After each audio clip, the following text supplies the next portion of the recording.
রাত্রে কোথায় গিয়ে থাকবো কি করবো একটু বলা যায় না।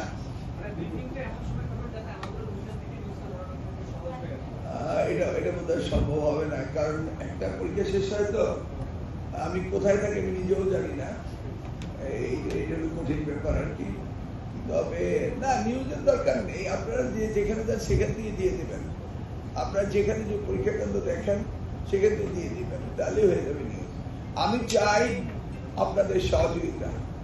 আপনারা যারা জুনিয়র সাংবাদিক রয়েছেন আর যারা সিনিয়র রয়েছে, সিনিয়ররা জানে যে 2001 সালে আমি এই বিষয়ে কতটা সিরিয়াস ছিলাম। অতএব সেই সময়ে এত মিডিয়া ছিল না, তারপর আমরা নকল প্রতিরোধ করতে পেরেছিলাম। এবার তো মিডিয়ার অভাব নেই। এবার মিডিয়া যদি সজাগ থাকে তাহলে নকল হতে পারে না, এটা বিশ্বাস করি। এমন কোনো উপজেলা নাই যেখানে 30-40 জন সাংবাদিক না আছে। আগে 2 জনে তো খুঁজে পেতাম না, তারপর তো সাংবাদিকরা আমাকে সাহায্য করেছে। আপনারা সকলে যদি অ্যালার্ট থাকেন, ইনশাআল্লাহ there is no way no intruder can come to our place.